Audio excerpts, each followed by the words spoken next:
Welcome to Fremont, California. We're here today at the US SolarEdge headquarters to install the new SE33.3KUS inverter.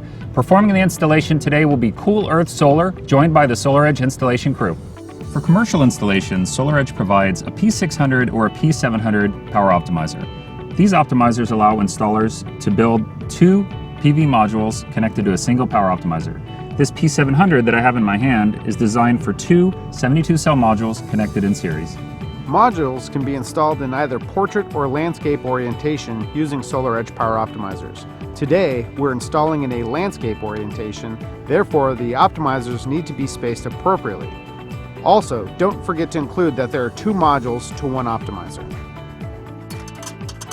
The power optimizer can be installed in any orientation, but it does require equipment ground. This can be satisfied with a single star washer. You just install between the optimizer plate and the racking with a single bolt, and now you're done. Depending upon your jurisdiction, you may need to run a copper equipment grounding conductor. This can be done using SolarEdge's grounding lug kit, using the mounting bolt for the hardware.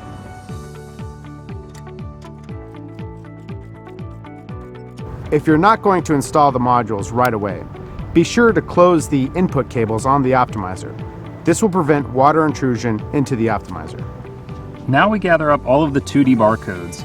This is necessary to build the array in the SolarEdge monitoring portal.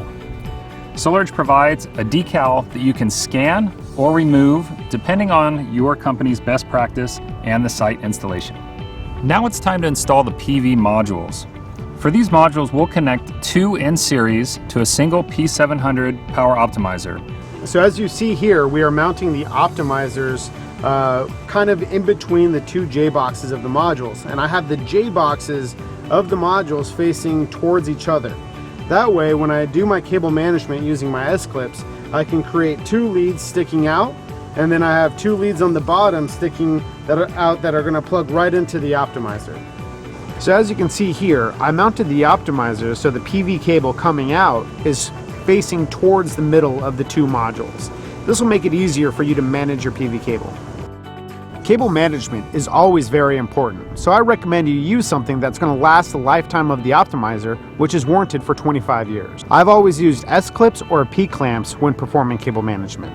No zip ties. It's always a good idea to check your DC voltage as you're progressing through the installation.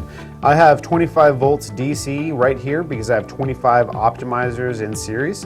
That's part of SolarEdge's safe DC functionality, which, by the way, helps us with our rapid shutdown requirements. We need to be below 30 volts, and the optimizers support that functionality. The SE33.3KUS inverter allows us to install 15 kilowatts on each string. That means that we can fully load this inverter at 45 kilowatts of DC power using only 3 strings.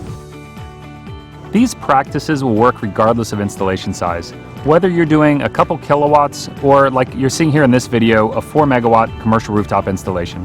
In our next video, we'll cover the ground crew responsibilities in installing SolarEdge commercial inverters.